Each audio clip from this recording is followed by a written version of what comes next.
Actually Aryan Tejas ಅವರು ಭಾಳ ಖುಷಿ ಆಗುತ್ತೆ. ಆ್ಯಕ್ಚುಲಿ ಅವರು ಸುಮಾರು 22 ವರ್ಷ ಆಯಿತು ನಾವಿಬ್ಬರು ಇಂಡಸ್ಟ್ರಿಗೆ ಬಂದು. ಇಂಡಸ್ಟ್ರಿಯಲ್ಲಿ ಬಂದು ಸಿಕ್ಕಾಪಟ್ಟೆ ಅಲ್ಲಿ ಇಲ್ಲಿ ಚಾನ್ಸ್ಗಳು ಕೇಳ್ಕೊಂಡು ಚೌಟ್ರಿಗಳಲ್ಲಿ ಊಟ ಮಾಡ್ಕೊಂಡು ಇಬ್ಬರು ಆಡಿಷನ್ಸ್ಗೆ ಹೋಗೋದು. ಅವ್ನು ಸೆಲೆಕ್ಟ್ ಆಗ್ತಿದ್ದ, ನಾನು ಸೆಲೆಕ್ಟ್ ಆಗ್ತಿದ್ದಿಲ್ಲ.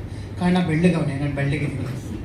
ನೋಡಿ ನಗು ನೋಡಿ, ಇದೇ ನಗು ಇಟ್ಕೊಂಡೆ ಕ್ಯಾಚ್ ಹಾಕೊಂಡ್ಬಿಟ್ಟಿದ್ದ ಡೈರೆಕ್ಟರ್ಗಳ ಪ್ರೊಡ್ಯೂಸರ್. ಕೊನೆಗೆ ಇವತ್ತು ಈ ವೇದಿಕೆಯಲ್ಲಿ ಈ ಮಟ್ಟಕ್ಕೆ ಬಂದಿರೋದು ನಾನು ಕರುಣಾಕರ ಈ ಒಂದು ಸಿನಿಮಾ ಮಾಡಿ ನಾಯಕ ನಟನಾಗಿ ಮಾಡ್ತಿರೋದು ಭಾಳ ಖುಷಿ ಆಗ್ತಾ ಇದೆ. ಇದೊಂದು ಮೈಲ್ಗಲ್ ನಮಗೆ, ಈ ನಾನು ಕರುಣಾಕರ ಸಿನಿಮಾಗೆ.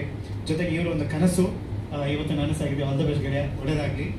ಆ್ಯಂಡ್ ಈ ಸಿನಿಮಾ ಭಾಳ ಅದ್ಭುತವಾಗಿ ಬಂದಿದೆ.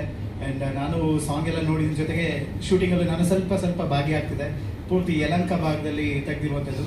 ನನಗೆ ಹಾಡು ಅದೆಲ್ಲ ನೋಡ್ತೀವಿ, ಎಷ್ಟು ಬ್ಯೂಟಿಫುಲ್ ಆಗಿ ಮಾಡಿದ್ದಾರೆ, ಕಲರ್ಫುಲ್ ಆಗಿದೆ. ಸೊ ಪೋಸ್ಟರ್ ಹೇಗಿದೆಯೋ ಅದೇ ರೀತಿ ಸಿನಿಮಾ ಸಾಂಗ್ಸ್ಗಳು ನೀವು ನೋಡಿದ್ರೆ ಎಷ್ಟು ಬ್ಯೂಟಿಫುಲ್ ಆಗಿದೆ ಅಂತ. ಸೊ ನನಗಂತೂ ಭಾಳ ಖುಷಿ ಆಗ್ತದೆ. ಯಾಕಂದ್ರೆ ಒಂದು ಫ್ಯಾಮಿಲಿ ಓರಿಯೆಂಟೆಡ್ ಮೂವಿ. ಕಷ್ಟಪಟ್ಟು ಸಿಕ್ಕಾಪಟ್ಟೆ ತಂದೆ ತಾಯಿಗಳು ಮಕ್ಕಳಿಗೆ ಕೊಡ್ಸೋಕೆ ಒದ್ದಾಡ್ತೀವಿ, ಮನೆಗೆ ಎಷ್ಟೋ ತೂತುಗಳನ್ನ ಮುಚ್ಚೋಕ್ಕೆ ಒದ್ದಾಡ್ತಿರ್ತೀವಿ ಅಂತ ಇದರಲ್ಲಿ ಈ ನಾನು ಕರುಣಾಕರ ಎಷ್ಟು ಕಷ್ಟಪಟ್ಟಿದ್ದಾನನ್ನು ಈ ಸಿನಿಮಾದಲ್ಲಿ ತೋರಿಸಿದ್ದಾರೆ. ಅದು ಆಗಿದೆಯಾ ಅಥವಾ ಪ್ರಾಬ್ಲಮ್ ಸಾಲ್ವ್ ಆಗಿದೆ, ಇಲ್ಲ ಪ್ರಾಬ್ಲಮ್ ಇನ್ನೂ ಕಂಟಿನ್ಯೂ ಆಗ್ತಾ ಇದೆಯಾ ಅನ್ನೋದೇ ಈ cinema. And all the best ಗೆಳೆಯ, ಒಳ್ಳೆದಾಗಿ. ಹೋಲ್ ಟೀಮ್ ತುಂಬ ಕಷ್ಟಪಟ್ಟಿದೆ. ನಾನು ಕರುಣಾಕರ ಟೀಮ್ ಅಂತೂ ಅಲ್ಲಿ ನೋಡಿ, ಎಲ್ಲಿ ಅಪ್ಪ ಕೊನೆಗೆ ನಮ್ಮ ಸಿನಿಮಾ ಕಲರ್ಫುಲ್ ಆಗಿ ಕಾಣಿಸ್ತಾ ಇದೆ.